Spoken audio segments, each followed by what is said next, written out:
네, 지금 시간이 5분 정도 지났습니다. 오늘 그 세미나라고 되어 있긴 한데요. 이제 온라인이기 때문에 좀 활발하게 토론하고 세미나로 방식은 진행할 수는 없을 것 같고요. 제가 준비한 그 파워포인트 콘텐츠를 같이 좀 탐독해보고, 그리고 뒤쪽에 몇 가지 제가 사회적 ESG 경영을 위해서 어떤 아젠다들을 좀 고민하고 도입하고 했으면 좋겠다를 그 제목만 써놨어요. 그래서 그 부분에 대해서 같이 좀 이야기를 좀 나눌 수 있으면, 물론 채팅방이 되겠죠. 그렇게 될 것 같습니다. 사실 ESG 경영이 ESG라는 이름 혹은 뭐 사회적 가치, 환경적 가치 혹은 경제적 가치 혹은 사회 가치 경영, 이런 이름으로 오래 전부터 이야기가 되어 왔는데요.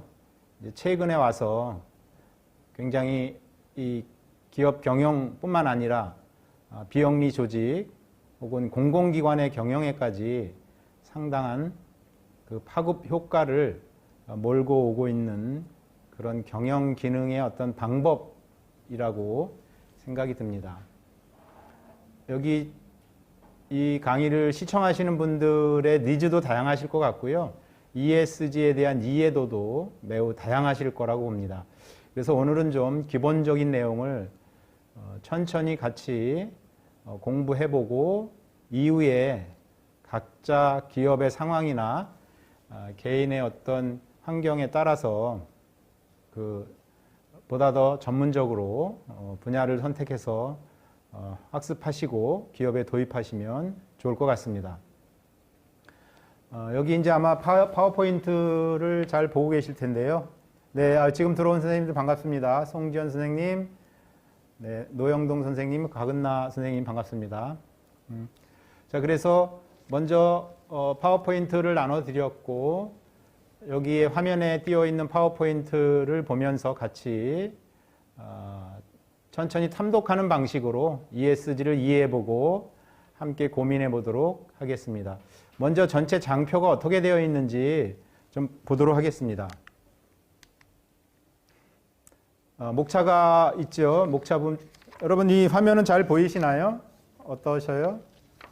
아마 그 각자 컴퓨터에서는 잘 보이실 것 같아요. 그죠? 목차를 보면은 지속가능 경영 2.0이라고 이렇게 제목을 달았고요. 두 번째, ESG 경영 관련해서 이제 지속 가능, sustainability라는 용어를 좀 많이 쓰는데요. 지속 가능에 어떻게 국내외 투자기관들이 움직이거나 움직일 계획을 가지고 있는지, 투자에 대한 이야기를 좀 살펴보고요. 그리고 실질적으로 기업 내지는 관공서 혹은 비영리, 국가 경제 체계를 담당하는 섹터가 이제 세 가지죠. 민간기업, 그 다음에 비영리, 그러니까 행정, 정부인데, 사실 이제 정부보다는 공공기관에서 많이 이제 ESG에 대한 고민이 있는 거죠. 어쨌든 ESG라는 그러한 사회가치 경영에 대해서 섹터마다 다 고민이 있게 되는데요. 그렇다면 그 ESG에서 이야기하고 있고 혹은 요구하고 있는 어떤 지표 내지는 범주 내지는 요소들에 대한 이야기를 좀 살펴보고요. 그런 지표들이 공시가 되고, 그리고 지표 플러스 기업의 어떤 경영을 측정하고 평가해서 등급을 주거나 혹은 평가하는 시스템인 평가 혹은 평가기관에 대한 이야기, 그리고 지금 매우 붐이 불고 있지만 초창기인 이 ESG 경영을 어떤 경영 전략적 측면에서 기업이 도입하고 생각해 볼 것인가, 이런 내용들이 좀 있고요. 여기 보시면 지속가능 경영 ESG에 대한 이야기가 있고요. 먼저 좀 보겠습니다. 쭉. 그래서 그런 지속가능 경영 ESG에 대해서 두 번째 글로벌 지속가능 리더, 서베이 기관에서 전문 패널 혹은 소비자를 대상으로 ESG 경영과 관련된 설문을 조사하고 어느 기업 혹은 어느 요소에 더 시급하게 생각을 하고 있는지 이런 조사한 자료들을 좀 같이 보고요. 그리고 한 가지 더 기업의 평판에 대해서 전 세계 한 6만여 명 이상의 시민들을 대상으로 기업의 평판을 조사한 자료를 또 보도록 하고요.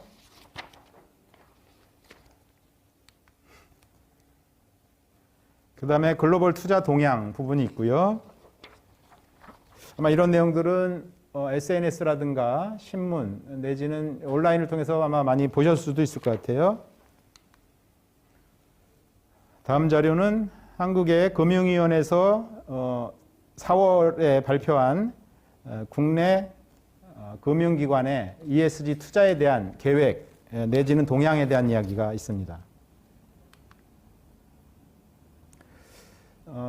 이제 그렇다면 구체적으로 ESG 경영 혹은 ESG 공시, ESG를 실천하기 위해서 경영의 어떤 부분들, 항목들을 보다 더 집중하고 정량적으로 혹은 정성적으로 그 부분에 대해서 노력을 해야 될 텐데요.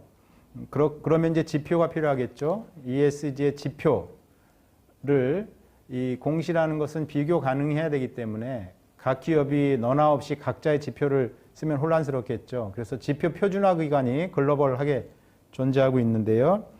그래서 글로벌 ESG 지표 표준화 기관들이 많은데 가장 대표적인 GRI, 그 다음에 SASB 이 두 가지 기관의 ESG 지표들을 어떤 식으로 프레임워크하고 어떻게 업종별로 분류하고 혹은 표준지표, 부문지표로 분류해서 ESG를 관리하고 혹은 보고 내지는 공시하도록 하는지 이런 얘기들이 되겠습니다. 그래서 그런 얘기들이 좀 있고요.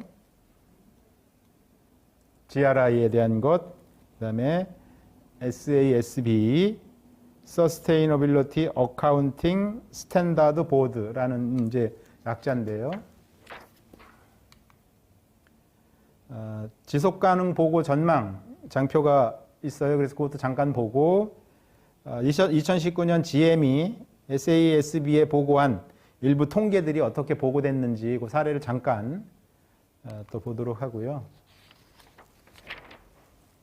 그 다음에 스탠더드 앤 푸어스의 그 평가 기관이 ESG 평가를 하고 등급을 내고 그 다음에 지수로 관리하는 그런 시스템들에 대해서 스탠다드 앤 푸어스의 내용들을 좀 보고요. 그 다음에 모건 스탠리의 ESG 등급 평가 부분을 좀 보고요. 그 다음에 이제 한국에서는 KCGS 한국 기업 지배구조원에서 대표적으로 ESG를 평가하고 있는데 그 내용을 간단히 그 홈페이지에 들어가면 자료들을 많이 볼 수가 있는데요. 좀 보도록 하겠습니다. 자, 여기까지가 있고요. 대응 방안으로 제가 아젠다로 잡은 것은 첫 번째 ESG 팀 구성 그리고 분석과 학습이라는 내용으로 아젠다를 올렸고요. 두 번째는 최고 경영자의 철학적 접근. 일반적으로 다른 경영 전략이나 경영 방법론을 얘기할 때는 최고 경영자의 관심이라는 용어를 주로 많이 썼는데요. 그것 이상의 어떤 철학적인 접근이 필요한 것이 ESG의 경영이라고 할 수 있겠습니다. 철학적 접근 및 기업 문화로의 정착이 필요하겠고, 결국은 ESG가 주주 혹은 납품업체나 뭐 같이 일하는 그런 업체, 그 다음에 지역사회, 고객 이렇게 다양한 이해관계자와 함께 본격적인 대등한 관계에서 협동은 아니지만 이해관계자와 함께하는 그러한 경영을 주로 권장하기 때문에 이해관계자 관점의 업무 관행들을 다시금 만들어 나가야 되는 측면에서 리엔지니어링이라는 좀 오래된 경영 전략의 용어지만 그런 용어를 좀 써봤고요. 그 다음에 결국은 조직 그리고 조직 속에 있는 개인 그리고 그 조직 내의 부문 부서라든가 팀은 보상 체계와 연동이 되어야 움직일 수 있기 때문에 보상 시스템과 연결, 그래서 KPI와 연결할 필요성이 있겠다. 그래서 그러한 거를 썼고요. ESG가 굉장히 급하게 그리고 화두로 바람이 불고 있지만 그렇다고 단기간 내에 이것이 성과를 낼 수 있는 부분이 절대 아니기 때문에 다른 어떤 전략들과는 전혀 다른, 그래서 결국은 ESG 성과를 좀 장기적으로 관리하고, 그리고 ESG라는 것이 거버넌스라는 그러한 지배구조 내지는 그 기업 경영의 과정, 그러니까 결과보다는 과정들에 대한 그런 관점이 강한 그런 경영 체계이기 때문에 좀 장기적 관점 그리고 과정 중심의 관리, 특히 ESG 사회가치 경영에서 과정과 성과, 임팩트를 같이 관리하는 시스템으로 로직 모델을 많이 쓰고 관리를 하게 되는데요. 그런 이야기를 끝으로 우리들이 한번 생각해 볼 그런 주제로 올려놔 봤습니다. 혹시 이 전체 흐름에 대해서 이제 이렇게 하나씩 장표를 볼 텐데요. 의견이나 뭐 하실 말씀 좀 중간에 있으실까요? 뭐 진행의 속도라든가 나는 뭐 이런 쪽에 더 집중해서 좀 얘기가 됐으면 좋겠다. 그새 많이 들어오셨네요. 그죠? 오세민 선생님, 윤준성 선생님, 김정훈 선생님, 최은희 선생님 반갑습니다.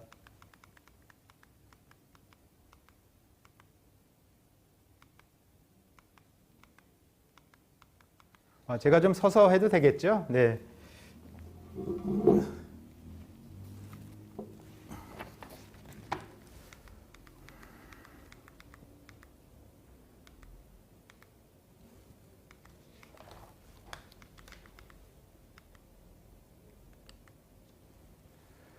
자, 크게 5가지 주제, 지속가능 ESG에 대한 기본적인 개념, 그리고 투자 동향, 표준 지표를 관리해야 되니까 지표 표준화 기관, 그리고 지표가 공시되고 평가에서 등급을 매기는 체계로 가고 있기 때문에 투자 기관, 그리고 마지막 대응 방안 5가지 주제인데요. 그런 식으로 구성이 되어 있습니다. 첫 번째 지속 가능 경영으로서의 2.0. 2.0이라는 용어는 그럼 1.0은 뭐였냐 이런 용어가 있겠죠. 포브스 최근에 그 포브스 사이트에 들어가 보니까 ESG를 지속 가능 경영의 2.0이라고 해서 아마 그 전에 했던 기업의 사회적 책임 경영 이런 것에 빗대어 아마 ESG 경영을 2.0으로 하지 않았나 이런 생각이 들고요. 첫 번째 부주제로 저는 ESG 경영을 그럼 한 줄로 그럼 어떻게 얘기해 볼 것이냐 이런 고민을 했을 때 인류 사회가 더불어 행복한 사람 중심의 경제 혹은 사람 중심의 사회로 가기 위한 경영 도구나 수단이다 이런 얘기를 간단하게 정리해 볼 수가 있겠습니다. ESG가 목적은 아닌 거죠. 사람들이 이해관계자들이 더불어 함께 기후 위기도 극복하고 직원 내지는 우리와 연관된 그런 연관 기업들과 함께 더불어서 서로 윈윈하는 그런 경영 체제로서 빌려다 쓰는 게 되겠습니다.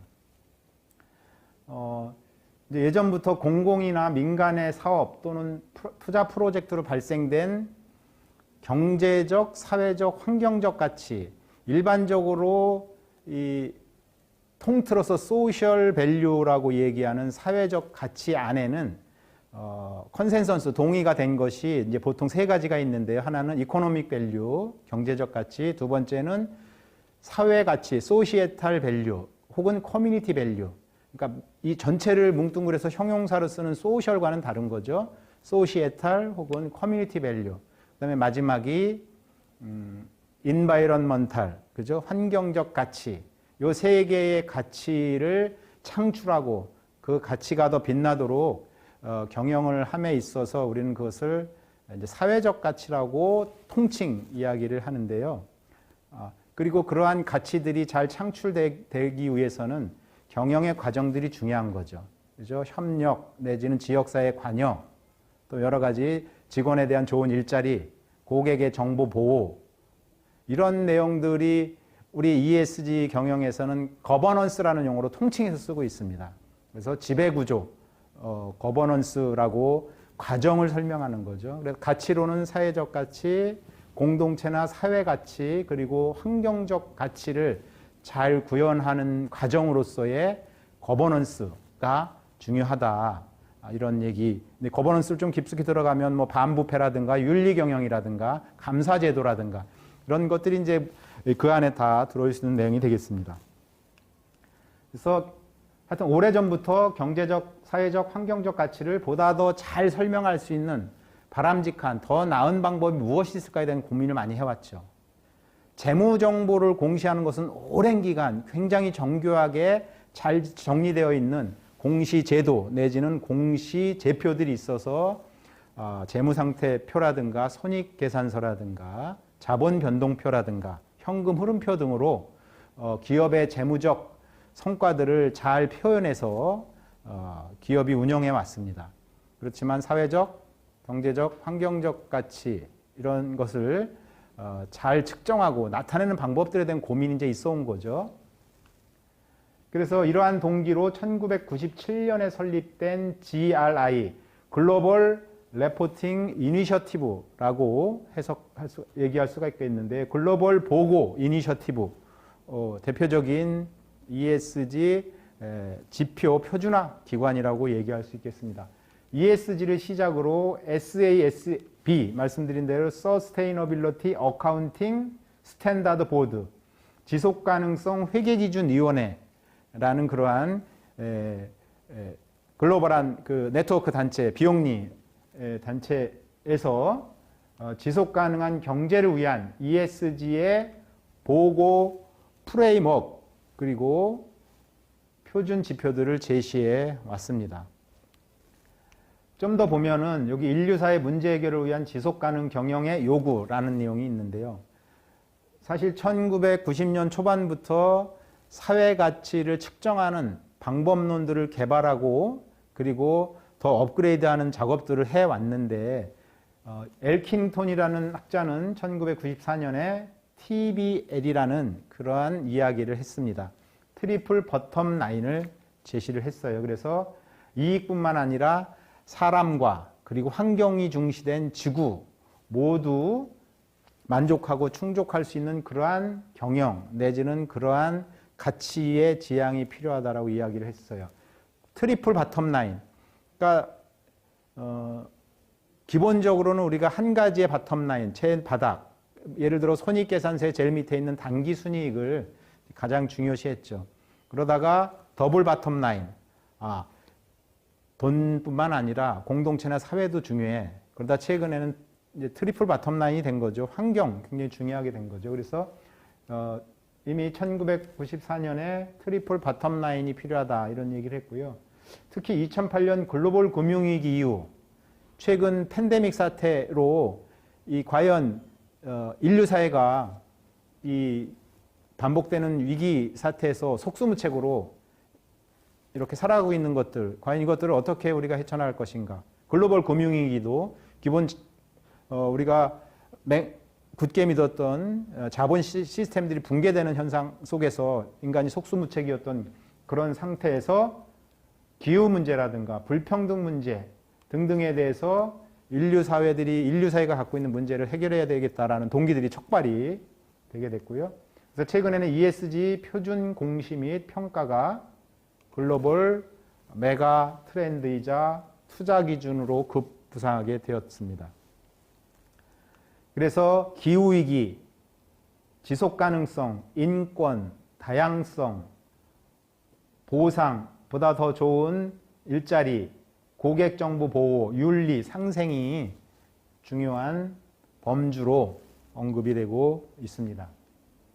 그리고 고객, 직원, 공급업체, 지역사회, 주주의 5대 이해관계자 그룹에 대한 보다 바람직한 기업의 약속, 그리고 그 약속을 실천하고 그럼으로써 좋은 평판을 유지하고 이해관계자들과 함께 우리 지구와 함께 사회와 함께 성장해 가는 그러한 이해관계자 경영이 중요하게 대두되었습니다.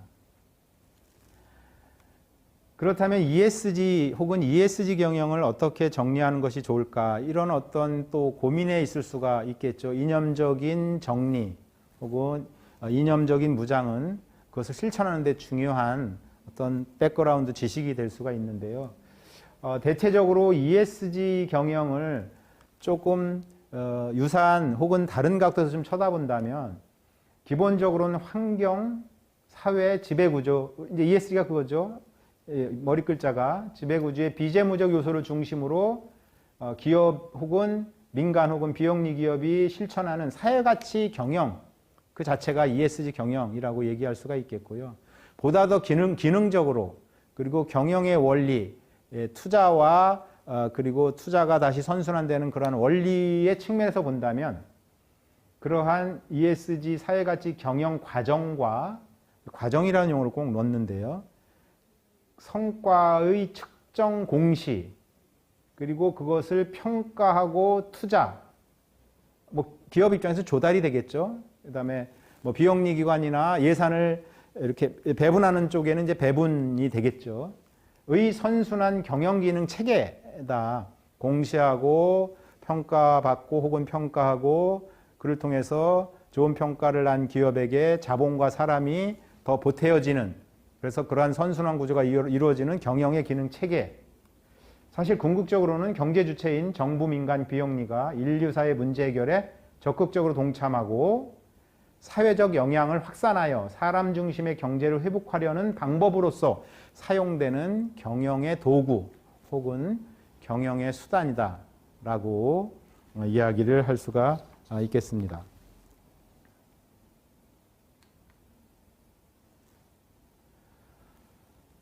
글로벌 지속가능 리더 그래서 ERM이라는 영국에 있는 비영리 사회적 가치 영향에 투자하는 기관이 지속가능 패널을 계속 유지하면서 이번 연도 2021년도에는 이 아시아 지역 혹은 우리 대한민국에도 패널들의 참가가 더 많아져서 보다 더 밸런스가 잡힌 조사를 해왔다라고 원문에 나와 있는데요. 그래서 전문가능 패널 조사를 통해서 인류 사회가 지속 가능하기 위해서 당면한 도전 과제의 시급성을 물어봤는데요. 이런 도전 과제들이 이제 기업의 ESG 경영의 어떤 지표로서 혹은 이 관리의 대상으로서 삼아야 될 내용들이라고 볼 수 있는 거죠. 우선순위는 기후변화였고요. 두 번째 생물 다양성 손실, 세 번째 물 부족, 빈곤, 물오염, 의약품 건강, 양질의 교육, 경제 불평등, 먹거리 부족, 플라스틱 쓰레기, 그 다음에 일반 쓰레기, 공기오염, 다양성, 차별 문제로 이렇게 우리가 대체적으로 이제 알고 있는 거죠. 환경적 문제와 그다음에 사회적 문제들이 이제 같이 섞여서 우선순위들이 나타나고 있습니다. 이렇게 지속 가능 도전 과제 중에 이제 이 기후라든가 지구의 문제인 환경을 빼고 사회적 도전 과제로 시급성을 물어봤는데요. 첫 번째는 빈곤이 되겠습니다. 유엔에서는 2015년에 지속 가능 발전 목표 17개 항목의 160개 세부 아젠다를 발표하고 전 세계 국가가 함께 해결해 나가자라고 발표를 한 자료가 있는데요. 거기에도 첫 번째 순위에 글로벌 지속가능 발전을 위한 해결 과제 첫 번째가 빈곤 퇴치였거든요. 야, 우리는 너무 행복하게 전혀 빈곤하지 않고 의식주를 잘하며 살고 있는 것 같고 그런 것이 없는 것 같은데 우리나라에도 있고 미국에도 있고 물론 더 가난한 저개발 국가에는 굉장히 많은 그런 빈곤의 문제들이 상존해 있는 거죠. 협동조합 연맹에서 2015년에 발표한 12가지 아젠다의 첫 번째 해결 과제도 빈곤이었습니다. 가장 중요하면서도 시급한 거죠. 배고픔, 가난, 좀 더 나가면 빈익빈 부익부, 상대적 불평등 이런 문제들이 우리 인류 사회가 해결해야 될 첫 번째 문제라는 거죠. 북유럽이나 유럽 국가들보다 특히 선진국으로 발전한 미국이라든가 한국이 특히 불평등, 빈익빈 부익부의 차이가 많은데 그런 문제, 빈곤의 문제, 경제 불평등, 양질의 교육, 의약품과 건강에 대한 접근성 부족 그런 거 보면 우리나라 국민들은 굉장히 이 의료 시스템에서는 복을 받은 국가가 아닌가 이런 생각이 듭니다. 그 다음에 식량 문제, 다양성과 차별 문제로 됐고요. 자, 그러면 이러한 글로벌 지속 가능을 가장 잘 실천하는 국가, 그 다음에 기업, 그 다음에 비영리, 경제 주체가 이제 세 가지로 분류했을 때, 이제 비영리, 그 다음에 국가, 기업이 될 텐데, 글로벌 리더 기업 탑 10에는 유니베라가 1위를 차지했고요. 두 번째는 파타고니아, 이케아, 인터페이스, 단원, 마이크로소프트, 레슬레 등등의 순으로 집계가 됐습니다. 저는 2019년에 파타고니아 본사를 좀 방문한 적이 있었는데요.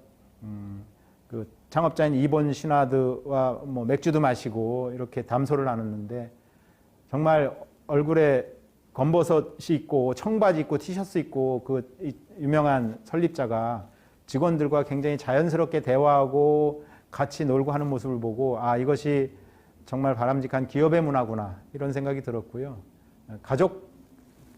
직원들이 굉장히 많은데도 가족 단위의 채용해서 부부가 출근할 때 아이를 데리고 회사에 그 아이를 돌보는 또 센터가 바로 옆에 있어요.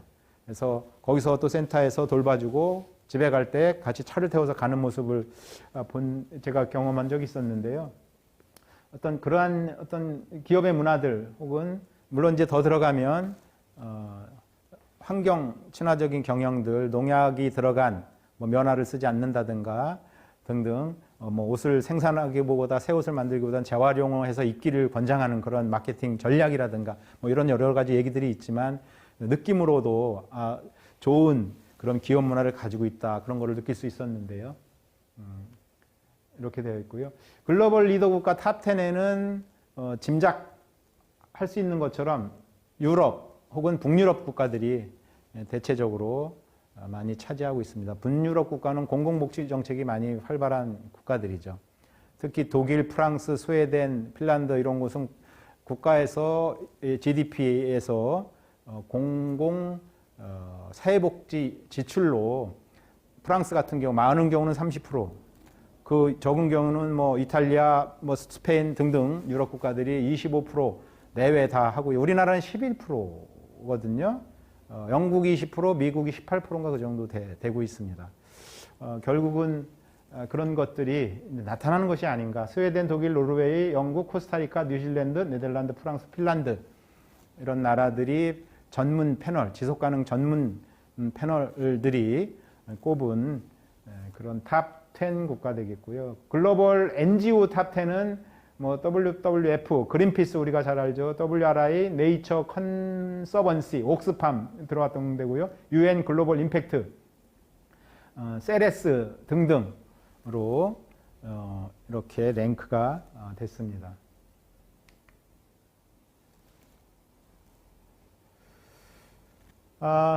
지금 제가 진행하는 이제 저랑은 대화가 안 되고 채팅방으로 하는데 이렇게 진행하는 속도나 목소리 톤 괜찮습니까?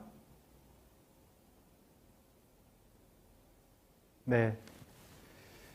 자, 그 다음에 좀 더 들어가 볼까요? 기업의 평판 관리, 레푸테이션 매니지먼트 부분인데요.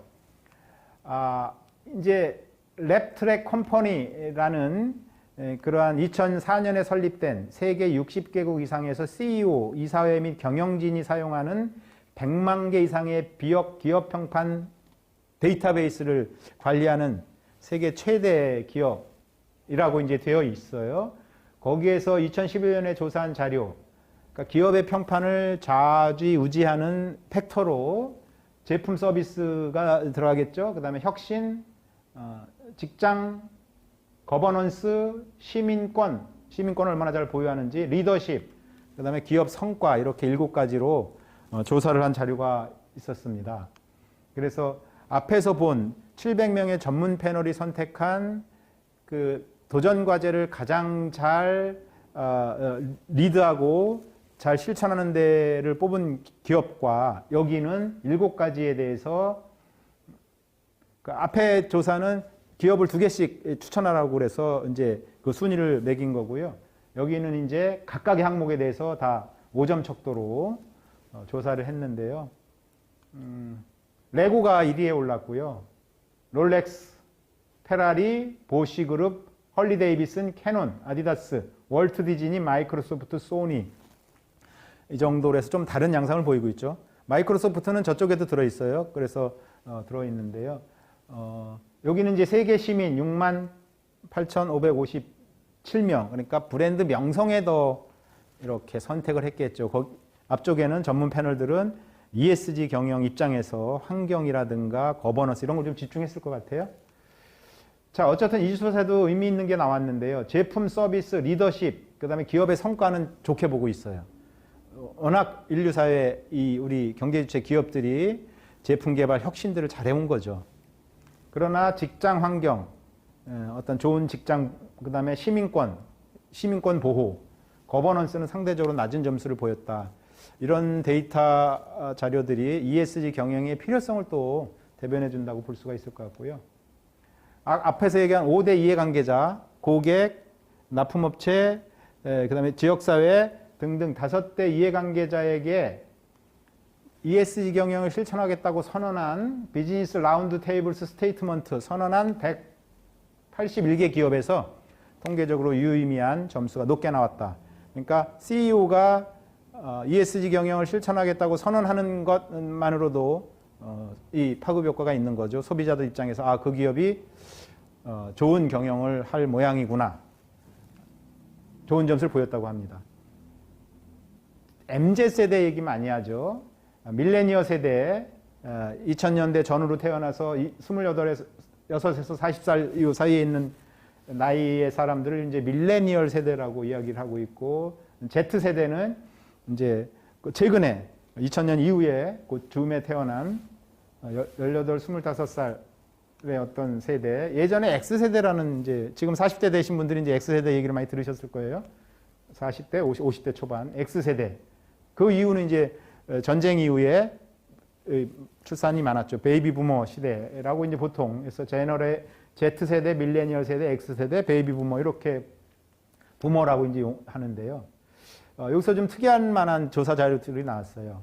그러니까 밀레니얼 세대 40살 미만 26살 이상에는 긍정적인 입소문이나 기업에 대해 좋은 말을 할 때 ESG가 밀레니얼 세대가 아닌 사람보다 1.88배 중요했다. 굉장히 유의미한 거죠.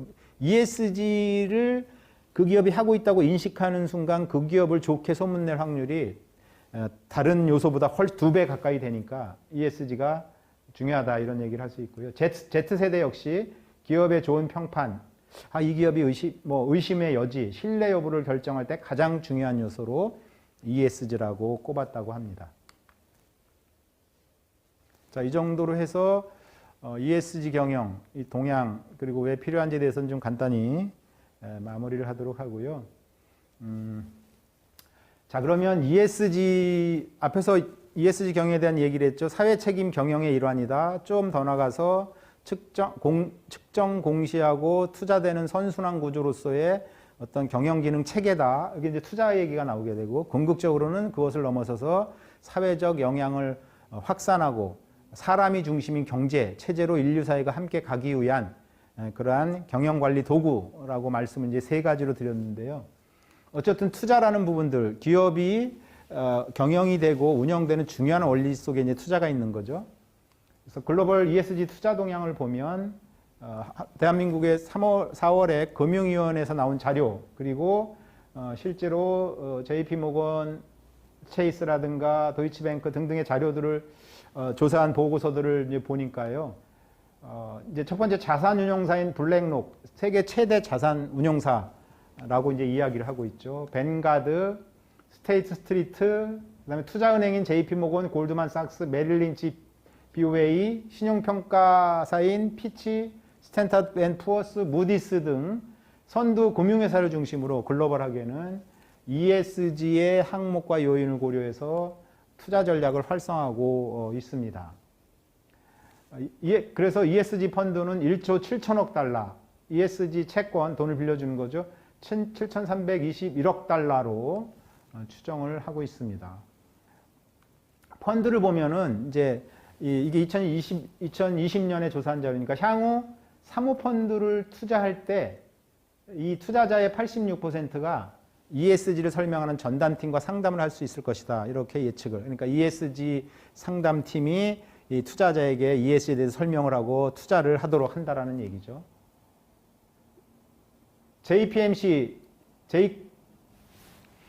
그 10년 내에 기후변화 솔루션 자금 2조 5천억 달러 이상을 조달하고 촉진하기로 약속을 했고요. 도이치뱅크는 2035년까지 모든 투자 결정의 95%가 ESG를 포함할 거다라고 이렇게 조사되고 있습니다.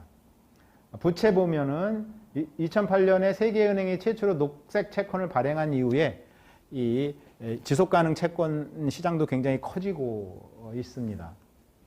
2021년에 약 60% 이상 확장이 되어서 8,500억 달러, 전체 채권 시장의 약 10% 정도를 차지하는 것으로 나타났고요. ESG와 연결된 대출 규모도 빨리 증가하고 있어서 그 전년도에 비해서 2배 이상, 6개월 동안 약 3,500억 달러의 이런 부채 발행 시장의 규모를 나타내고 있다라고 보고를 하고 있습니다. 국내 동향을 보면 국내 ESG 투자 논의는 스튜어드십 코드가 이제 주주 참여죠. 투자자가 우려하는 이슈에 대해 기업과 지속적으로 의사소통하는 행위, 보통 주주 관여 활동이라든가 주주 개입이라는 용어로 사용되기도 하는데요. 그러한 것을 제정한 것을 계기로 이제 일단 시작은 공공연기금 중심으로 국가적으로 책임 투자를 논의하고 이것들이 촉발이 돼서 기업들이 지배구조 및 지속가능 경영 상황들을 좀 공시하는 논의의 장으로 끌어내는 그런 흐름을 가지고 움직이고 있다라고 금융위에서는 보도자료를 냈고요. ESG 공시는 현재 사업 보고서는 의무, 그 다음에 거래소 지배구조 보고서는 자율과 의무를 섞어서 지속가능 보고서는 자율 방식 등으로 추진하고 있는데요. 지배구조 보고서를 의무적으로 확대하려고 하고 있는데 총액 기준으로 자산 총액이 1조 이상인 경우에는 2022년에는 의무로 지배구조 보고를 2024년에는 5천억 이상, 2026년에는 5천억 미만까지 확대할 예정이다 이렇게 되어 있고요. ESG 펀드나 채권, 글로벌은 굉장히 크지만 아직은 좀 미미하지만 그래도 펀드라든가 이런 채권 시장들이 좀 그래도 금액은 작은 비에 비해서 그 배수가 좀 크게 높아졌다 이런 자료들이 있고요. 그다음에 이제 5대 금융지주인 국민신한, 우리 등등 5대 금융지주 회사들도 ESG 요소를 전사적 경영 전략에 통합시켜서 투자에 중요한 요소로 삼으려고 노력을 하고 있는 중이다. 이렇게 이야기를 하고 있는데 이 자료들이 이제 올해 상반기에 나온 금융위 자료니까 또 우리 기업 경영의 속도라든가 우리 국민성이 굉장히 빨리빨리가 있어서 지금 굉장히 좀 많이 준비되어 있지 않았을까 이런 생각이 듭니다. 그래서 ESG 지배구조 강화, 연계, 내실화, 그거를 통한 금융지원 확대 이런 방향으로 지금 5대 금융지주가 움직이고 있다라고 이제 볼 수 있을 것 같고요. 일부 금융회사 및 공적 투자자를 중심으로 사실은 움직이고 있어서 전반적으로는 아직 좀 대응이 낮은 수준이겠지만 결국은 패션, 유행이 아닌 이 사실 우리가 가야 될 길이 아닌가 생각이 들고요. 이제 국가기관도 이제 ESG 경영에 대한 고민이 이제 많이 있는 거죠. 그래서 공공기관도 ESG 요소와 관련된 것들을 공공기관은 알리오라는 사이트에 공시를 의무적으로 하고 있잖아요. 그래서 가족 돌봄 요소, 직장 어린이집 지원이라든가 안전경영 책임 보고서 관행, 녹색 제품 구매, 온실가스 감축, 봉사실적, 기부실적, 혁신 조달 실적, 중증 장애인 생상품 구매 실적 이런 것들이 이제 사회적 가치와 관련된 팩터들이죠. 그런 것들을 공시 항목에 넣기로 해서 그 자료에 보면 공시 항목이 쭉 있는데 한 4가지 부분이 이제 이런 내용들이 새롭게 들어간 것을 볼 수가 있고요. 여기 뭐 기업 이름을 좀 언급해서 좀 그렇긴 하지만 뉴스에 보면은 SK, 롯데, 하나의 어떤 최고 경영자들이 기업이 이제 앞으로는 재무적 성과에만 쫓아서는 안 된다. 기후변화, 사회적 책임, 이런 지속 가능 아젠다들에 대한 헌신, 이런 것들을 경영 전략으로 받아들여서 가야만 우리가 글로벌과 경쟁할 수 있다라고 이야기를 하고 있어서 기업들도 지금 바삐 움직이고 있는 거로 알고 있습니다. 그러면 이제 지속 가능은 결국은 보고하고 평가를 해서 좋은 기업으로 인정을 받는 그런 프로세스로 가야 되겠죠. 그런 인증이 꼭 필요한 거냐라는 논의도 있을 수 있겠지만 스스로 잘하고 잘 작동됐을 때 소비자나 이해관계자들이 알아봐 주면 되지만 사실 그렇게 기업 경영이 작동되기는 좀 어렵다고 볼 수 있겠죠. 그래서 결국은 그 잘하고 있는 것을 측정하고 공시하고 평가를 받는 시스템으로 가게 되는데 그렇다면 이제 지표들을 표준화시켜서 공시하고 비교 가능하게 평가를 받아야 되는데 지표 표준화 작업의 역사가 1990년대 초반이라고 이제 말씀을 드렸죠. 그래서 UN 기후변화 협약이 1992년도부터 시작돼서 아까 얘기한 트리플 바텀 라인이 1994년에 이야기가 됐고, 그다음에 GRI 교토 의정서 GRI가 97년도에 가면서 이제 ESG 경영에 대한 이야기가 오가고 있고 2000년도에 ISO 사회적 책임 투자 26,000이 발표되면서 그 속에서도 ESG의 요소들이 이제 계속 강조되고 있고 해서 이렇게 쭉 오고 있습니다. 여기 SASB 2011년에 설립이 돼서 진행을 했고요. 쭉 해서 GRI 스탠다드가 2016년, 2018년, 2020년 올해 최근에 들어가 보니까 다시 2011년 버전이 나와서 약간 변화가 있는데요. 그건 설명을 드리겠지만 뭐 이렇게 쭉 오가고 있습니다. 그러니까 1990년을 시작으로 지금 한 30년의 역사 속에서 평온했던 이 지구 경제 환경에서 이제 첫 번째 IMF라는 그런 어떤 고비, 물론 이제 아시아 쪽이 강했지만 두 번째 글로벌 2008년 글로벌 금융위기, 최근에 코로나 팬데믹이라는 커다란 사건들을 겪으면서 굉장히 중요하게 부각되고 있는 거죠. 그럼 ESG 지표의 표준화를 만들 때 원칙들을 좀 잘 지켜보자라는 것. 그래서 iOS에서는 26,000, iOS가 국제 표준화 기구죠. International Organization for Standardization. 첫 번째는 지배구조, 두 번째 인권, 세 번째 노동 관행, 네 번째 환경, 공정거래, 소비자 문제, 지역사회 참여의 7가지 주제를 실행 권고나 지침으로 제시하고 있고요. GRI, 글로벌 레포팅 이니셔티브, 그러니까 이런 공시하는 그러한 것을 주도하는 기관이죠. 공시 주도 기관에서는 ESG 지표 표준화 작업을 할 때 첫 번째 이해관계자 포용성이 중요하다 이런 얘기를 했고요. 두 번째 지속 가능 맥락이 포함되어야 되겠다. 세 번째 중요한 지표들을 빼놓지 않아야 된다. 이런 중요성을 얘기를 하고 있고요. 어카운트 어빌러티는 이제 지속 가능 경영 보고서의 제3자 검증 글로벌 표준 개발 비영리 기관, 검증 표준 개발 비영리 기관인데요. 여기에서는 비슷합니다. 인류 사회 구성원에 대한 포용성을 중요하게 생각하고 그다음에 지속 가능성을 놓치지 않는 그런 지속 가능 아젠다들이 중요하게 채택이 돼야 되는 중요성. 그다음에 그거로만 제정하는 것이 아니라 계속 모니터링하고 측정하고 책임을 지는 그런 대응성. 그다음에 임팩트죠. 임팩트가 사회적 영향이 파급 효과가 있어야 된다 이런 것들이죠. UN에서 UNPRI UN의 투자에 대한 어떤 책임 원칙을 이야기한 UNPRI에서는 ESG, UN이 ESG에 투자할 때 6가지 원칙을 우리는 지키겠다라고 한 내용이 있는데, 첫 번째 ESG 이슈를 투자 프로세스에 통합시키겠다 이렇게 선언했고, 두 번째 ESG 문제를 소유권 정책과 관행에까지 접목하겠다는 거고요. 투자하는 기업의 ESG 문제에 대해서 적절한 공개를 계속 요구하겠다. 반대로 얘기하면 요구했는데 잘 피드백이 안 온다면 투자를 안 하겠다는 얘기일 수도 있는 거죠. 투자 산업 내에서 원칙의 수용과 이행을 촉진하고 원칙을 이행하는 데 있어 효율성을 높이기 위해서 함께 또 노력하겠다.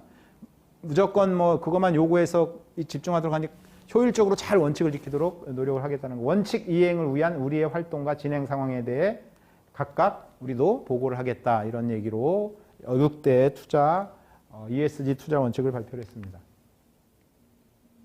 자, 그럼 이제 표준화 지표에 대한 이야기를 좀 해봐야 될 텐데요. 이제 GRI가 이제 대표적인 표준화 기관인데요. GRI는 1997년 미국의 환경단체인 세레스, 환경책임경제연합이라고 이렇게 해석할 수가 있는데요. UN의 환경계획 등이 설립한 비영리 단체입니다. 지난 20년 동안 지속가능성 보고를 위한 ESG 표준을 지속적으로 업데이트하여 제공해오고 있고, GRI 표준의 구조를 세 가지로 이제 가지고 있어요. 올해 바뀌었는데요. 2020년과 달리. 첫 번째는 GRI 유니버셜 범용 표준. 그러니까 누구든지 거기에 있는 항목들은 적어서 제출해야 되는 거고, 그 다음에 섹터, 부문 표준, 그 다음에 GRI 주제 표준의 세 가지로 가지고 있는데요.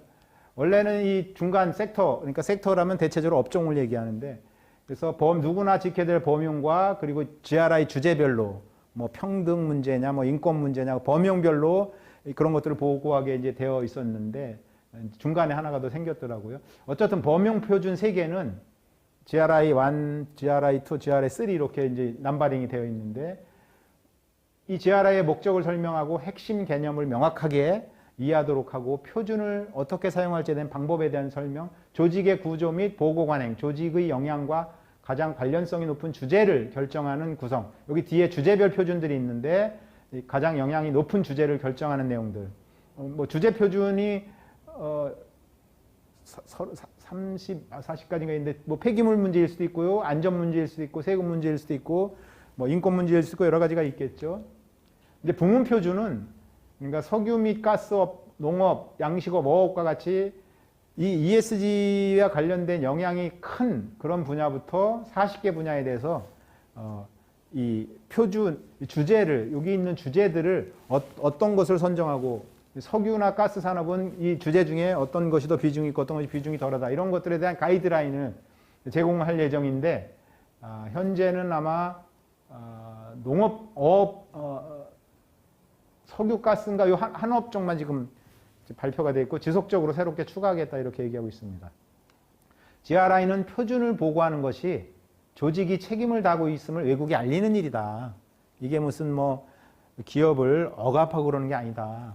이해관계자가 개방적이고 정직하기 위해 최선을 다하는 기업의 신호가 곧 ESG의 표준에 보고하고 공시하는 것이다. 이렇게 얘기하고 있고요. 또한 조직이 크든 작든 공적이든 사적이든 관계없다. 모든 조직이 경제, 환경 및 사람에 미치는 영향을 비교 가능하고 신뢰할 수 있는 방식으로 이해하고 보고할 수 있도록 했다. 어렵지 않다. 이런 얘기를 좀 하고 있고요. 지속가능 발전의 기여에 대해서 여러분 기업, 여러분 공공이 투명성을 높일 수 있다라고 설명을 하고 있습니다. 이 자료들은 GRI 사이트에 가서도 있고, 제가 자료들은 다 다운로드해서 가지고 있는데요. 나중에 뭐 필요하면 서로 공유하고 또 더 발전적인 그런 이 작업들을 좀 해볼 수 있을 것 같습니다. SASB는 2011년 미국 증권거래위원회에 보고할 기업의 공시기준 마련을 위해서 설립된 단체고요. ESG 경영정보를 산업별로 비교할 수 있도록 산업별 보고 표준을 하고, 그 산업별로 ESG 지표를 측정하고 적어서 공시 보고하도록 기준을 마련한 곳이고요. 이 표준은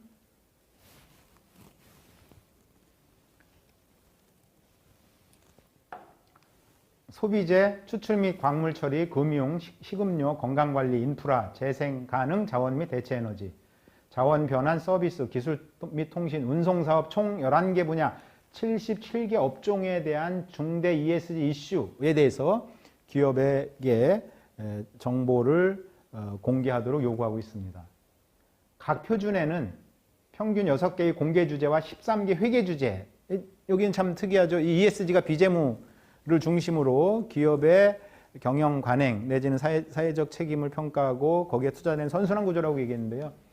여기는 이쪽 재무정보 쪽이 좀 강하게 돼 있어요. 13개 회계 주제가 담겨 있는데 이해관계자들은 기업이 공시한 자료를 통하여 산업별 중요한 이슈에 대해서 기업별로 성과를 비교할 수 있고 재무정보 공시가 좀 더 세밀하게 요구된다. 결국 이제 GRI 및 SASB 표준을 함께 사용하면 기업 성과에 대한 전체적인 그림을 제공하게 되겠는데요. GRI는 전체 비재무적인 큰 어떤 거시적인 내용들, SASB는 좀 더 꼼꼼한 그런 재무정보를 포함한 내용들이기 때문에 지속가능성과 재무정보를 보다 밀접하게 통합할 수 있다. GRI는 특정 부분이 아니라 더 넓은 범위, 더 글로벌한 내용을 담고 있는데 그런 다음에 SASB를 사용하면 재무적 관점에서 부문별 정보를 더 깊게 파고들 수 있으므로 두 가지가 상호 좀 보완적이다라고 해서 협력 보고서도 내고 그런 관계인 것 같고요. 대체적으로는 이쪽 ESG의 어떤 표준화 기관이나 프레임워크 기관이라든가 평가 기관들이 서로 협력해서 보다 좋은 그런 요소들이나 범주들을 결정하고 바람직하게 가는 쪽으로 이렇게 협력하는 체제이기 때문에 ESG 자체가 협력에 대한 것이 이제 전제가 되어 있기 때문에 서로 협력하면서 이런 것을 만들어 나가는 것으로 물론 한국의 이 기관이나 사람들을 참여하면서 하고 있는 것으로 알고 있고요. 그렇다면 이런 지속가능 보고가 패션이냐 계속 갈 거냐라는 논란이 이제 있는데요.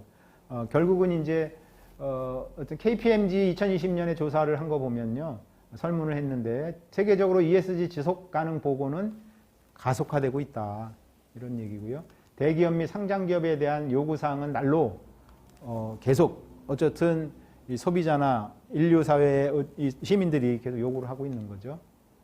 그래서 세계 최대 250개 기업 G150의 96%가 지속가능 성과를 보고했고 52개국에서 가장 큰 기업 100개 그러니까 5,200개 기업 80%가 이를 보고하는 것으로 조사했다고 이렇게 나와 있습니다. 잠깐 좀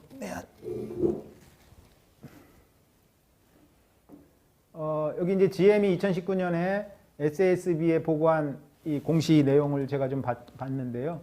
많은 것 중에 일부지만, 그러니까 타픽, 매트릭스 측정 기준이 있고, 카테고리, 그 다음에 유닛 오브 메저, 측정 단위, 코드 넘버, 그 다음에 응답, 혹은 코멘트 이렇게 되어 있어요. 이게 이제 노동관행에서는 이제 단체 교섭 적용 인력 비율이 얼마나 되느냐, 비정규를 너무 많이 쓰지 않느냐 이런 항목들이 있고요. 64% 글로벌리하게.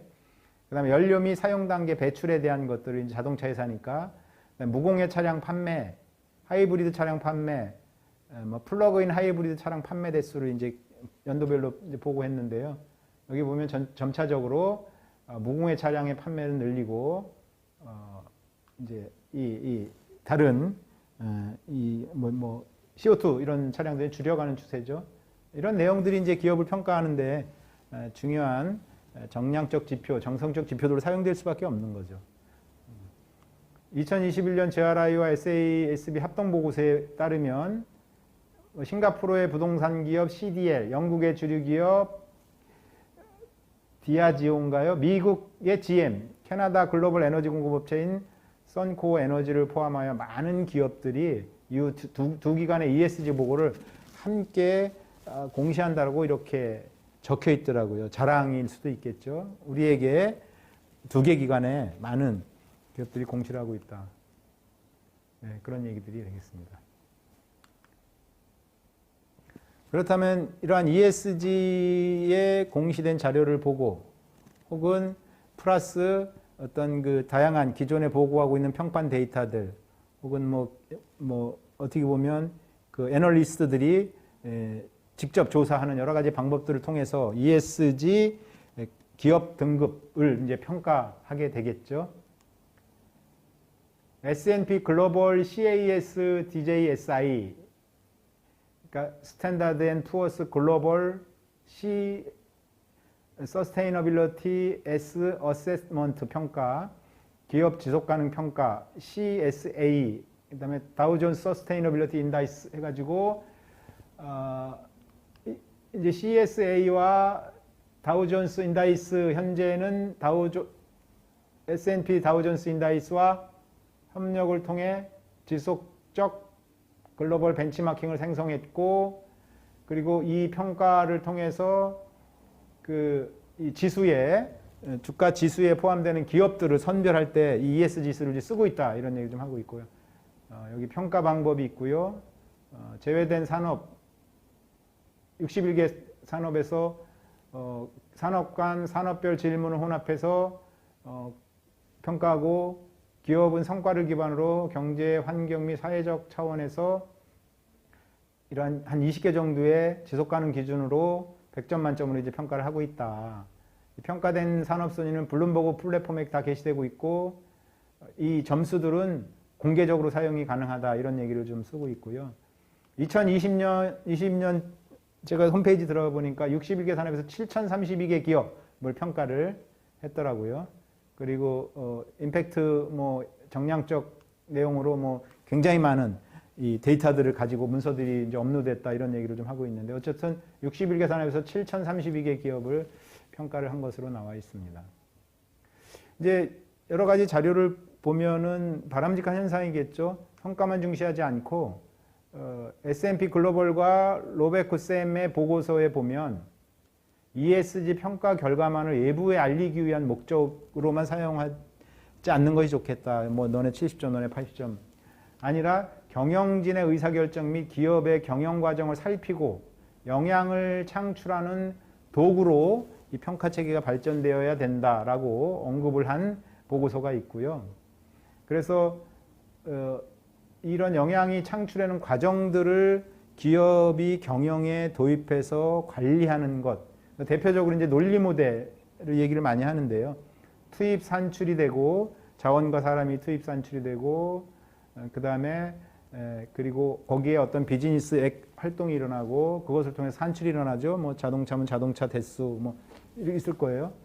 그리고 사회 ESG 경영으로 발생한 성과나 영향들을 측정하고, 그리고 가능하면 정량적으로 제시를 하는 이런 논리 모델의 절차들을 기업 경영에서 도입해서 보는 것이 좋겠다. 그 얘기는 거꾸로 얘기하면 평가 결과만을 위한 ESG 경영이 아니라 실질적으로 과정 속에서 ESG의 중요 지표나 이해관계자들이 함께 더불어서 갈 수 있는 어떤 그러한 본질적인 경영을 한다면, 이렇게 투입은 얼마나 됐고, 그래서 비즈니스 활동이 어떻게 됐고, 그래서 ESG 경영을 했더니 성과들은 이렇게 나왔고, 그래서 좋은 사회적 영향이 창출됐고, 눈에 보이지 않는 비재물을 눈에 보이는 화폐 가치로도 표현해 보니까 이 정도 좋은 성과가 났다라고 관리한다면 100점이야 30점이야 20점이라는 그러한 결과론주의보다는 하나하나의 활동이라든가 성과라든가 아웃컴 임팩트에 있어서 중요한 점들을 체크해낼 수 있다라고 볼 수 있는 거죠. 그래서 성과 창출 과정과 결과를 로직 모델에 대입하는 그런 방법론들도 중요하다라고 제시를 하고 있습니다. 기업에서 도입할 때 이 성과 측정의 방법론, 연말에 결과만을 뽑는 게 아니라 그 과정도를 같이 측정해내고 어떻게 과정을 잘 진행해 왔는지 했을 때 쓸 수 있는 모델이 되겠죠. 모건 스탠리 캐피탈 인터내셔널 MSCI도 우리가 잘 알고 있는 기관이죠. 1999년부터 ESG 평가 정보를 제공해 왔는데, 이제 이 자료 ESG 평가 메소돌로지를 들어가 보니까 정부 데이터베이스, 기업 공개 자료, 매크로 데이터, NGO 데이터베이스 자료, 또 연간 1회 심층 기업 분석 리뷰를 다 좀 두루두루 해서 ESG 영역별 10가지 주제 35개 핵심 이슈의 위험과 기회를 이제 그 평균과 비교해서 잘하고 못하고를 상대평가하죠. 세계 그룹 7등급으로 평가해서 ESG 등급을 매기고 있는데요. 그러니까 사실 이제 후발주자가 되겠죠. CCC나 B급, 레가드, 라가드, BB, BBB, A, 에버리지, 리더 그룹은 AA, AAE 이렇게 등급을 내서 ESG를 평가하고 있는데요. MSCI는 ESG 위험에 대한 기업 간 탄력성을 비교 평가해서 리더와 후발자로 식별하는 위험 관리 평가 방법을 사용하고 있어요. 그죠? 리스크 관리죠. 그러니까 10개 테마는 환경에서는 기후변화, 자연자본, 오염 폐기물, 환경기회, 여기에서 이제 리스크 관리를 얼마나 잘하고 있느냐. 사회 쪽에서는 인적자원, 제품 책임, 이해관계자의 반대, 사회적 기회, 거버넌스에서는 기업 지배구조, 기업의 행동 하고 있어서 이렇게 하고 있고요. 여기 보면 이제 기후 관련 재무정보 공개 태스크포스라고 TCFD도 이 기후나 환경에서 자주 등장하는 그런 단체 있는데요. 여기에서 이제 보고서를 보니까 ESG 평가에 있어서 여기 이제 위험 관리 부분 관리와 함께 자원 효율성, 에너지원, 제품 서비스, 시장 탄력성과 같은 기회 요인도 함께 보는 것이 필요하다. ESG 이 경영에 걸맞는 거죠. 잘할 수 있도록 권장하고 좋은 점도 찾아보도록 해야 된다라는 거죠.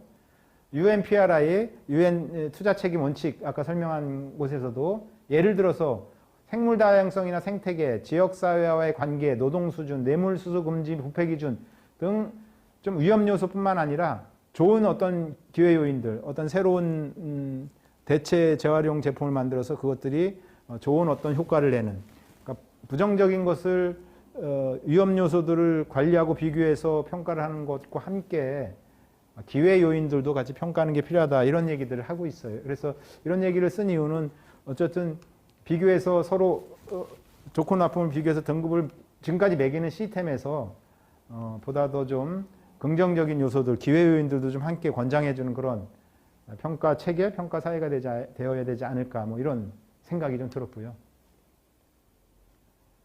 우리나라 한국기업지배구조원 홈페이지에 들어가면 이제 자료들이 조금 쉴까요? 여기는 이제 거기 들어가 보시면 이 한국 자료는 여러분들이 충분히 볼 수 있기 때문에 어쨌든 이제 요 간단하게 한 페이지를 보면 KCGS의 ESG 평가는 평가 준비, 평가 수행, 등급 부여, 결과 분석 및 등급 조정의 절차로 구성되어 있다라고 이야기를 하고 있습니다.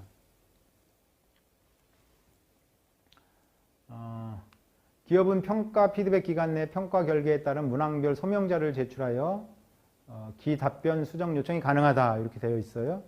평가 준비 기간에는 평가 기업을 선정하고 기초 데이터를 수집한다. 어떻게? 기업 공시 자료, 뉴스 등 미디어 자료, 감독기구, 지자체 등에서 공시한 자료를 통해서 하고, 평가 수행에서는 기본평가, 심화평가, 평가 피드백 단계를 거치게 되는데요. 기본평가에서는 수집 기초 데이터를 검증하고 ESG 위험 및 기회관리, 여기는 이제 기회라는 얘기가 여기 나왔네요. ESG 위험 및 기회관리 시스템의 평가를 하고, 심화평가에서는 이슈 중대성을 검증해내고 기업 가치 훼손 우려 높은 ESG 쟁점 사항들의 발생 여부들이 있지는 않은가, 이런 것들을 이제 평가하고, 기업에게 피드백해서 수정 요청하고 수용 여부를 결정해서 등급을 부여하는 시스템. 그래서 우수 기업은 인터뷰하고, 그다음에 이사회 실제 운영 관행 평가 후 등급에 고려하고, 그다음에 정기 등급을 이제 부여하게 되고, 총 7단계로 우수 기업은 시상하는, 그리고 보고서를 발간하고, 뭐 필요하면 이제 등급을 조정하는 이런 절차를 거치게 되고 있습니다. 이제 정경련에서 발표한 보도 자료에 의하면 우리 한국기업지배구조원에서 한국의 100대 기업, 매출 100대 기업이 받은 등급과, 예를 들어 아까 이제 모건 스탠리도 이제 7등급을 하고 있잖아요. 근데 똑같은 기업인데 서로 등급 차이가 많이 난다. 이게 코리아 디스카운트가 아니냐, 뭐 이런 보도 자료를 쓴 적이 있어요. 여기에는 뭐 이 자료에는 그런 내용은 좀 민감해서 안 실었는데요. 결국은 이제 코리아 디스카운트냐 아니면 측정 시스템에 문제가 있는 거냐, 뭐 이렇게 생각해 볼 수가 있겠죠. 코리아 디스카운트가 문제면 어쨌든 IR 혹은 홍보가 좀 부족한 거죠. 한국 기업들이 이 글로벌 평가기관에게 보다 더 우리도 ESG 경영을 잘하고 있고 보다 더 글로벌리하게 적극적으로 해볼 필요가 있고요. 측정 방식에 문제가 있다면 그거는 좀 들여다봐야 되겠죠. 글로벌 측정 기준 평가기관과 평가 방식 문제라면 어디서 어떤 방법에서 좀 문제가 있는 건지 이런 고민들을 좀 해볼 수 있을 것 같습니다. 한국 기업 지배구조원은 사이트에 들어가 보시면 자료들도 많고 그 등급도 다 검색해서 볼 수 있도록 나와 있으니까요. 한번 찾아보시면 좋을 것 같아요.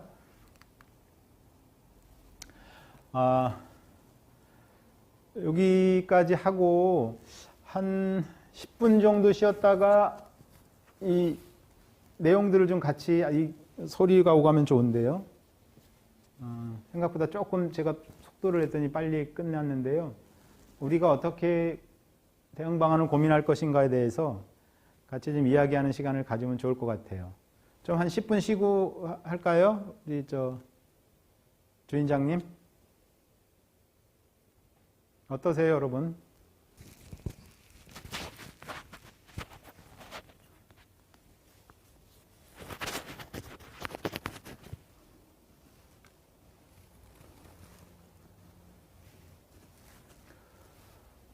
네, 10분 정도 됐습니다. 이제 그 전반적인 흐름, 그 다음에 어떤 추세, 뭐 어떤 경우는 좀 뭐 꼼꼼하게 좀 보기도 했지만요. 그런 걸 좀 봤고요. 익히 잘 내용들을 아셨던 그 인터넷 보면 이제 해외 자료들이 많이 있으니까 분도 계시고 안 그런 분도 계실 것 같아요.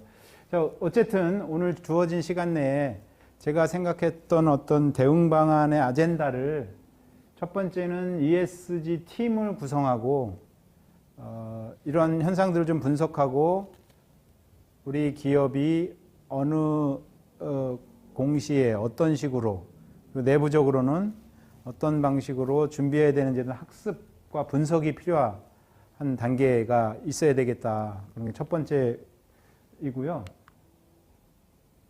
두 번째는 최고 경영자의 어떤 철학적 접근이 필요하다 이런 말씀을 좀 드리고요. 이 철학적 접근이라는 것은 사회 가치에 대한 신념 뭐 이런 쪽 정도가 되겠죠. 그리고 겉으로만 보여지는 어떤 마케팅의 어떤 수단, 홍보의 수단보다는 보다 더 이해관계자와 함께 진정성 있게 기업을 경영해 나가겠다는 그러한 어떤 철학, 생각보다는 이 ESG 경영, 뭐 다른 어떤 경영 전략도 마찬가지겠지만 탑다운의 어떤 그 의지 이런 것들이 좀 중요하다고 보고요. 그리고 이런 것이 기업 문화로 정착할 수 있는 그런 기업 문화적 차원의 접근이 이제 두 번째.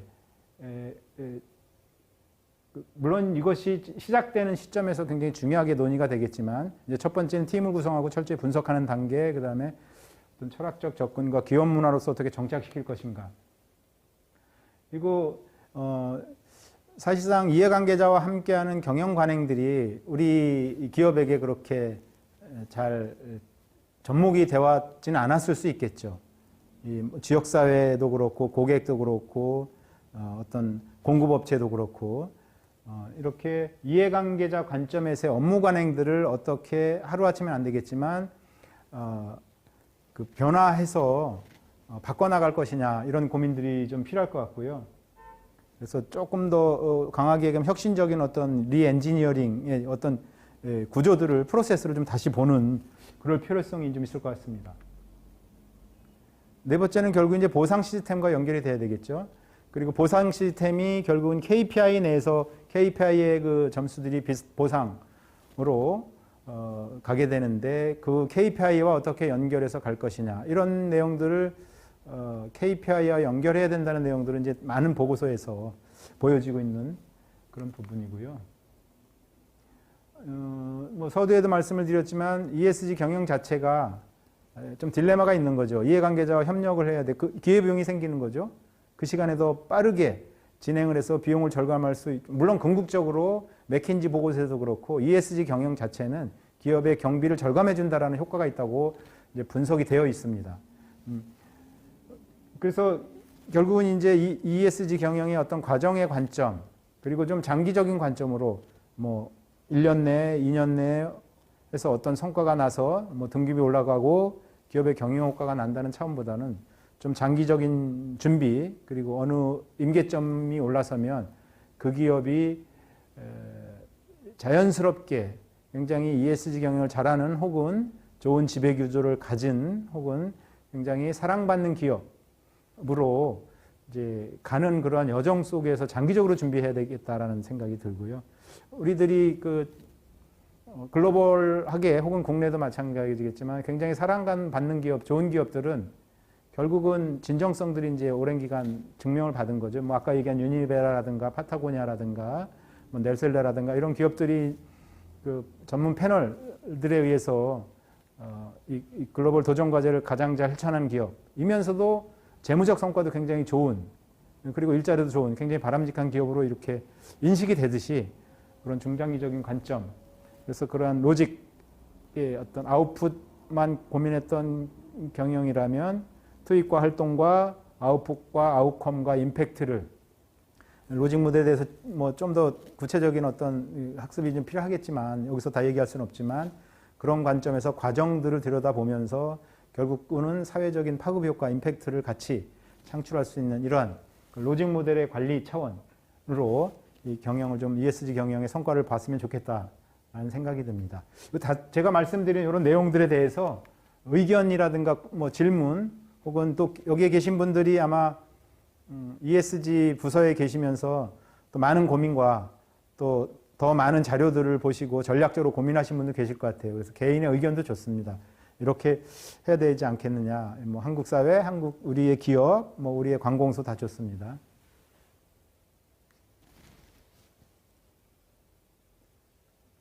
편안하게 하시고 싶은 말씀을 좀 올려주시죠.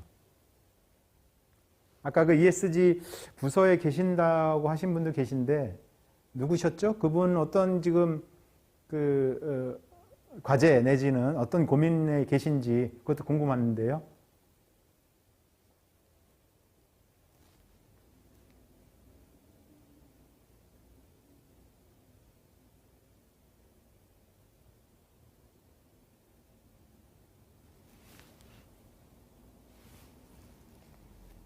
아니면 이 자료의 앞쪽에서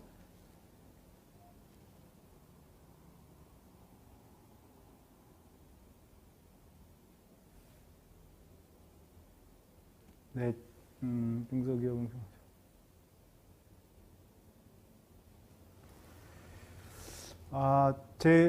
지금 잘 봤고요. 규모적으로 여러 제약들이 많을 수밖에 없죠. ESG 평가 항목들이 사실은 굉장히 좀 거시적이고 큰 그림들이죠. 환경, 예를 들자면 사내 인권 내지는 반부패 이런 얘기들이거든요. 굉장히 크거든요. 자, 이런 측면에서 우리 중소기업들이 평가 항목들에 대한 고민 내지는 이것을 경영으로 어떻게 받아들일 것인가에 대한 고민이 분명히 있는 거죠. 왜냐하면 작은 기업, 큰 기업 관계없이 좋은 경영, ESG 경영을 하고자 하는 어떤 마인드들이 충분히 있을 수 있으니까요. 뭐 그런 측면이라고 지금 말씀을 제가 이해를 해도 되겠죠?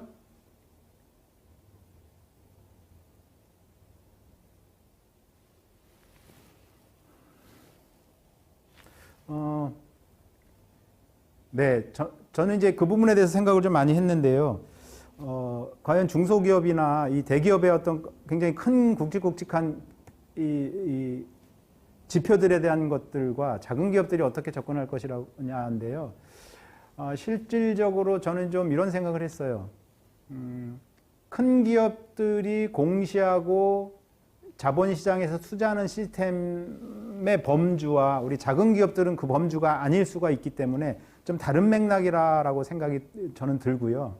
그래서 좀 규모가 있고 그 지표들을 관리하면서 글로벌하게 소비자들이나 세계 시민들에게 어필돼야 되는 그런 제품과 서비스를 갖고 있는 그러한 대기업, 큰 기업들은 이런 방식대로 좀 가야 될 것 같고요. 관공서도 큰 기업은 그렇게 가야 되고, 작은 중소기업은 이러한 관행을 따라가기는 어려울 것 같아요. 지금 글로벌한 한국의 지배구조원에서 마찬가지 중소기업에 맞는 사회적 가치 팩터들을 충분히 만들 수 있다고 좀 보거든요.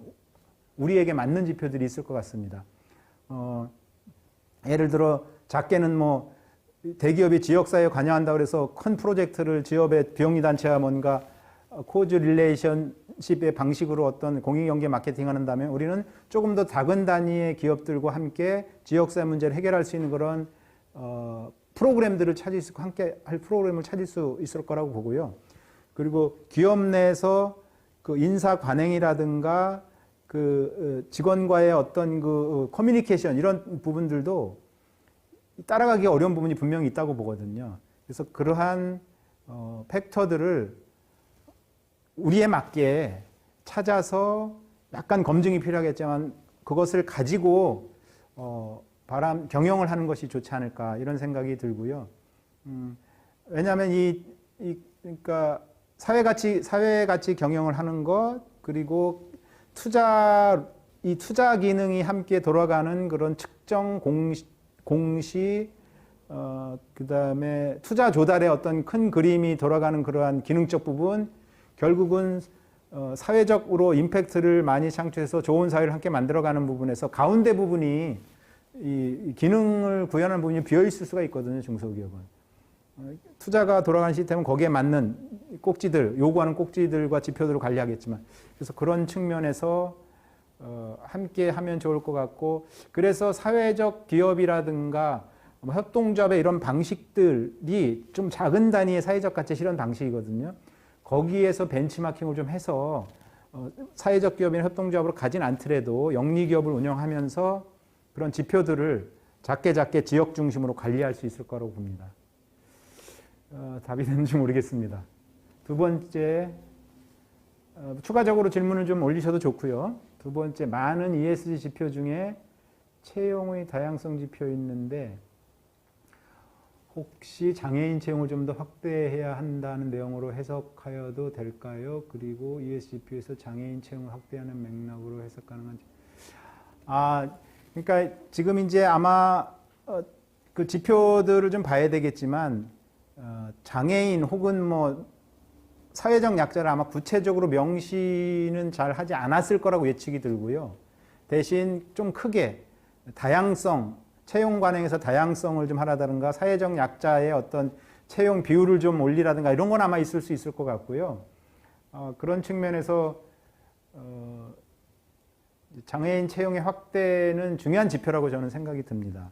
우리나라는 좀 아쉽지만 최근 자료를 보면 큰 기업의 이름을 좀 대긴 그렇지만 대기업들이 장애인 채용을 안 하면 이제 돈으로 내야 되는데 그 부담금이 굉장히 많거든요. 꼭 그래야만 하는가. 물론 이제 생산성이나 이런 걸 보겠지만 그러한 문화들이 결국은 ESG의 그 문화거든요. 우리도 충분히 그러한 어려운 이웃들과 한 사무실에서 하면서도 좀 느리면 느린 대로 지켜봐 주면서 그러한 그 함께하는 그런 관행들이 필요하다고 보고 궁극적으로는 그런 관행들이 기업의 신뢰도나 기업의 평판을 높여준다라고 보거든요. 뭐 유럽이나 이런 경우에 이 성평등이라든가 예를 들자면 사회적 약자에 대한 균등한 기회 보장 이런 것들이 저는 생산성 측면에서 혹시 좀 낮을 수는 있지만 궁극적으로는 ESG 경영 체제로 가면서 더불어 함께 사는 그런 기업 문화로 정착이 됐을 때 내부도 함께 하는 사람들이 더 긍정적인 시너지를 받을 수 있을 거라고 보고 외부 이해관계자들도 좋게 보지 않을까 생각이 들어서 굉장히 좋은 어떤 접근이라고 할 수 있을 것 같고요. 사실은 그런 측면에서 지역에 보면 발달장애인이라든가 정신장애인과 함께하는 그런 비영리는 아니지만 그 사업을 하고 계신 분들도 꽤 많거든요. 그래서 그러한 분들 어떤 경우는 그러한 분들을 노동통합형 일을 통한 재활해서 좀 힘들지만 일할 수 있는 준비를 해놓은 그런 기업과 만나서 그 기업과 조인해서 그 재활이라든가 이런 것이 좀 어느 정도 진행이 돼서 뭔가 사회에 나갈 준비가 돼 있는 그런 기업, 그런 준비된 교육 혹은 시설과 협력해서 장애인을 채용해도 좋을 것 같아요. 그렇다면 그 기업이 그러한 시설에서 장애인을 계속 관리를 해주거든요. 굉장히 필요하다고 봅니다. 장애인 채용이고요.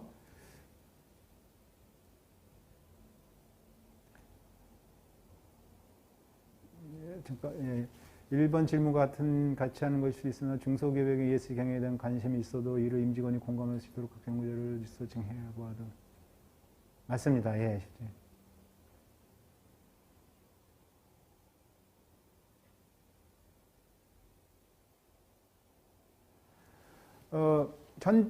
지금 이제 보면은 이 ESG 경영이 실질적으로는 좀 큰 기업을 중심으로 그 지표들이 만들어졌고 결국은 재무를 공시하듯이 큰 기업들이 비재무 정보인 ESG를 공시해서 전체 사회적 가치가 커지는 투자로 유지는 선순환 구조의 시스템으로 사실은 가고 있는데 실질적으로는 중소기업도 사회적 가치를 경영하고 이런 가치들이 우리 사회에서 보다 좋은 신뢰관계가 형성이 되고 그래서 그 기업에게 힘을 실어주고 기업 이미지가 올라가고 제품이 판매되고 물론 제품 판매를 목적으로 하지 않지만 이러한 선순환 구조가 중소기업도 필요한 거거든요. 그래서 굉장히 중요한데 사실은 이 지표들이 처음에도 말씀드렸지만 굉장히 좀 물론 거기서 가져다 쓸 것들도 많이 있습니다만 좀 큰 그림들 뭐 폐기물을 어떻게 해서 뭐 했다라든가 이런 CO2의 어떤 절감 부분을 뭐 접근해야 된다라든가 이런 것들이 이제 있을 수 있는데요. 그래서 사실 조금 학습하고 공부하면 기업에 맞는 지표들을 충분히 찾을 수 있다고 저는 보거든요. 근데 현재는 없죠. 그래서 결국은 현재는 그러한 큰 그림의 지표들을 일단 공부를 하시고 그것을 중소기업에 맞게 커스터마이징을 하셔야 되는데 제가 큰 그림의 지표들은 많이 갖고 있으니까 같이 충분히 여기 공유를 다 해드리겠습니다. 제가 가지고 있는 자료를 좀 그렇지 않아도 우리 인사쟁이 채팅 메뉴 중에 ESG 경영이 있어서 한꺼번에 많이 올리긴 좀 그렇지만 좀 중요한 자료별로 쭉 해서 자료를 공유하도록 하겠습니다. 그리고 필요하면 온라인 토론 내지는 오프라인 뭐 정식 교육 과정으로 개설할 수도 있고 뭐 그렇지 않고 굉장히 인포멀하게 이 사회적 가치에 대한 고민들을 함께 제가 시간을 내서 해드릴 수도 있을 것 같아요. 물론 뭐 이 정도 관심 있는 분들이 좀 계시다면 멘토로서의 역할을 할 수 있을 것 같고요. 제가 사회적 경제학이라는 책을 좀 내고 이 사회 가치에 대해서 공부하고 싶은 직장인들 야간 프로그램도 같이 운영하고 있고 하거든요. 그런 측면에서 같이 토론하고 논의하고 공부할 수 있는 그런 과정을 좀 같이 가져보면 좋겠습니다. 지금 사실은 이제 큰 기업에서, 대기업에서 들어오신 분도 계신데 사실은 좀 중소기업, 좀 작은 규모에서도 많이 오셨기 때문에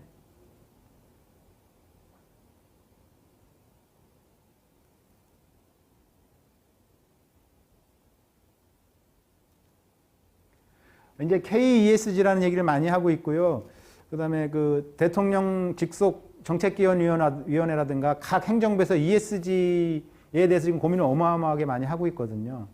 이제 자료를 봐야 될 것 같아요. 그것이 과연, 그러니까 ESG라는 그러한 전체적인 프로세스, 왜 사회적으로 우리가 함께하고 이런 가치가 필요한지, 그리고 그런 것들이 사회적 가치에 잘 접목된 지표로서 논리적으로 연결이 되고 그러한 지표들이 평가로 이어지고 평가가 물론 지금 굉장히 큰 글로벌한 평가기관, 국내에서도 큰 평가기관이지만 작으면 작은 대로 정부에서 프로젝트를 지원하는 것도 평가죠. 그래서 평가를 지원해 주니까 그런 작은 것으로 가는 이러한 본질을 잘 가지고 가면서 가는지에 대한 것이 제일 고민일 것 같아요. 자료를 보면 알 수 있을 것 같습니다.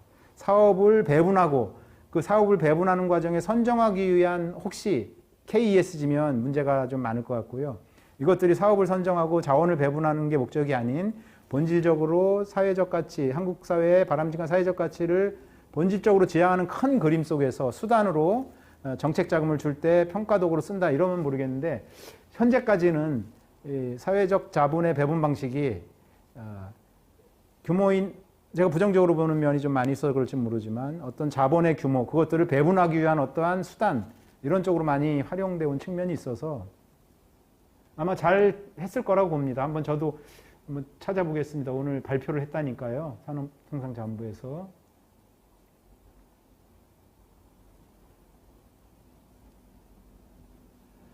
아마 산자부에서 했으면 산자부 정책, 그러니까 공공기관용이 아닐까 생각이 드는데요. 산자부에서 기업에게 ESG 지표를 너네 이렇게 써라라고 하지는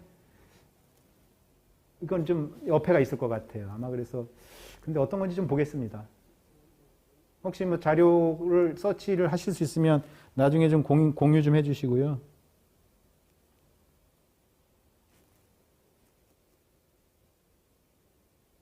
경영지원 플랫폼, 그럼 중소기업용이겠는데, 네.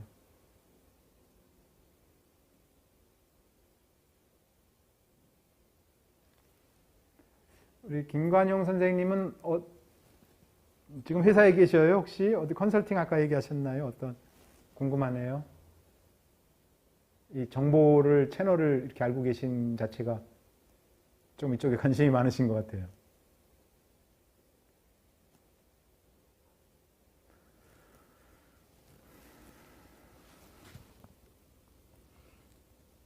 제가 전화 드릴게요.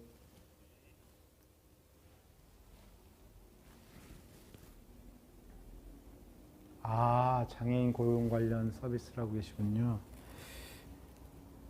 그러니까 저도 그쪽 기업 혹은 사회적 기업과도 좀 상당히 많이 교류하고 있는데요. 장애인의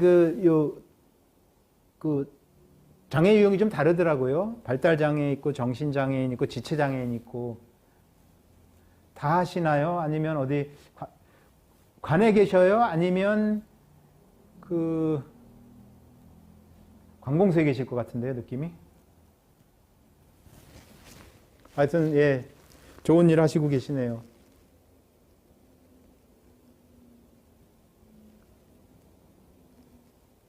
네네네. 저거는 어떤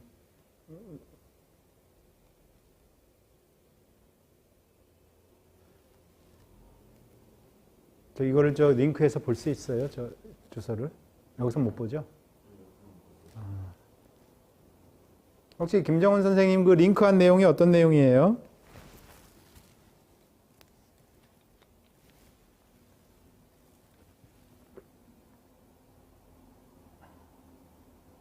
오늘 발표한 거 얘기하는 거구나, 그죠?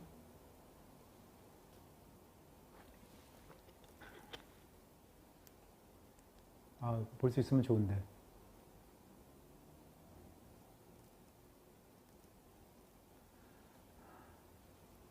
저도 보겠습니다. 제가 좀 보면 알 것 같은데요.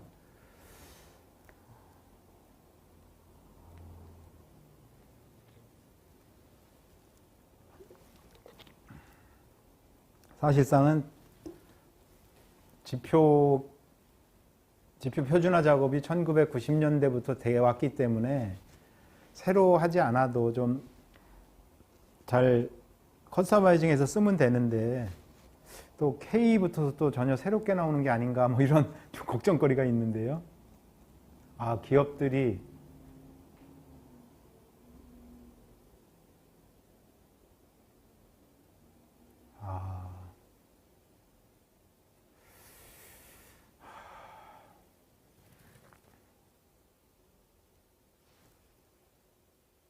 저는 ESG 경영도 그렇고 사회가치 경영은 정부 영역은 아니라는 게 기본 관점이에요. 이제 행정이 보는 차원은 물론 연구자가 행정에서 하진 않았겠죠.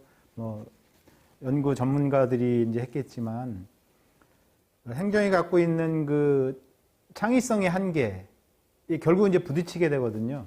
기업이 비즈니스라고 제품과 서비스를 혁신하는 데 있어서 그래서 결국은 기업 내지는 기업과 연계된 전문가 그룹들이 만들고 정부가 인프라라든가 잘할 수 있도록 충분히 밑에서 지원해주는 구조, 이런 식으로 가야 되는데 어쨌든 어느 순간부터 어떤 중요한 거리가 생기면 정부가 주도적으로 이걸 하려고 그러는 경향이 있어서 좀 구분을 했으면 좋겠어요. 정부가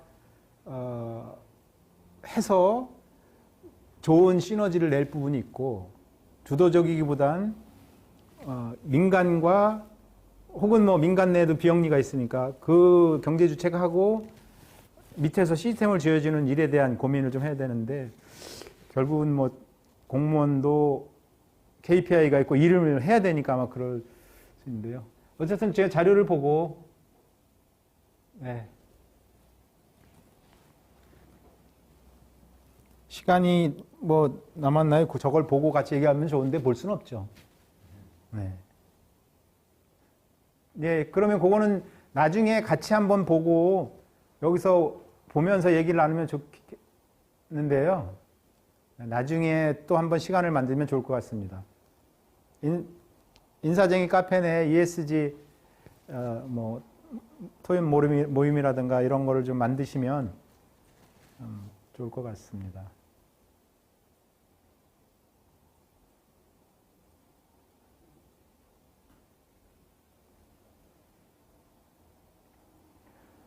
자, 또 다른 주제도 좋습니다. 같이 좀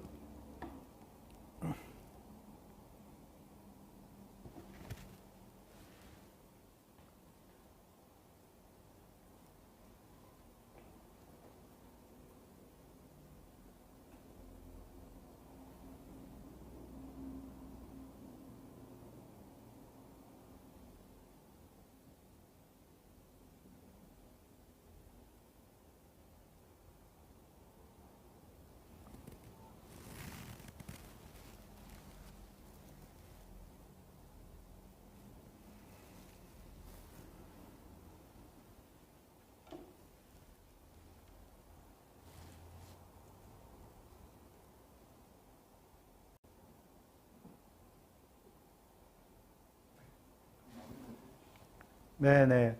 오늘 2시간 동안 참여해 주셔서 반가웠고요.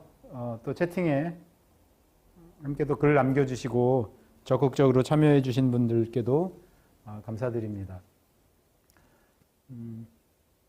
가급적이면 좀 그 본질적인 흐름에 대한 이야기를 좀 주로 하려고 생각을 했었는데요. 하다 보니까 너무 그 원론적이고 이론적이거나 큰 그림으로 아마 갔을 수도 있을 것 같습니다. 그래서 실질적으로 ESG 경영, 사실은 ESG는 이제 수단, 이 머리끝자를 따서 수단으로 가져온 거고 궁극보다 더 좋은 표현은 아마 기업의 사회 가치 혹은 사회적 가치 경영이라는 용어일 것 같아요. 그런 경영에 있어서 저는 이제 그쪽만 주로 연구하는 그런 연구자니까요. 같이 또 추후 토론 내지는 만남 내지는 함께 할 수 있는 시간들이 있다면 좋을 것 같습니다. 오늘 세미나는 이것으로 마치고 또 다음 기회가 있다면 그날을 기약하고 오늘 마치겠습니다. 정말 수고 많으셨습니다. 감사합니다.